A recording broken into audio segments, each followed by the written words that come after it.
બરોડા ડેરીની ચૂંટણીનો મામલો. ડેરીની ચૂંટણી માટે 55 ઉમેદવારોએ ફોર્મ ભર્યા હતા. 24 ફોર્મ રદ થતા 21 ઉમેદવારો વચ્ચે જંગ જામશે. 18 માર્ચે બરોડા ડેરીની ચૂંટણી યોજાશે. અત્યાર સુધીમાં 6 બેઠકો બિનહરીફ થઈ છે. દિનુમામા, જીબી સોલંકી, સતીશ મકવાણા બિનહરીફ થયા. સંગ્રામસિંહ રાઠવા, કૃપાલસિંહ, રમેશ બારિયા બિનહરીફ થયા છે. તો 24 ફોર્મ રદ થતા 31 જેટલા ઉમેદવારો વચ્ચે જંગ જામશે. બરોડા ડેરીની ચૂંટણી માટે 55 ઉમેદવારોએ ફોર્મ ભર્યા હતા. 18મી માર્ચે આ ચૂંટણી થવાની છે.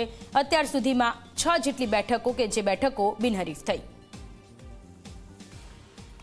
2 से 7 तारीख तक जो अब उम्मीदवार माने रहे हैं वो अपना फॉर्म वापस ले सकते हैं और 7 तारीख के बाद जो फाइनल उम्मीदवारी लिस्ट डिक्लेयर होगी वो 9 तारीख को हम डिक्लेयर करेंगे.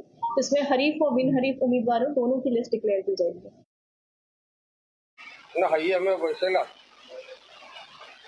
2014 બારથી જ્યારથી અમારું બોર્ડ છે ત્યારથી કાયમ માટે દિન પ્રતિદિન 250 કરોડ રૂપિયા જેટલું ડેવલપમેન્ટ કરી છે.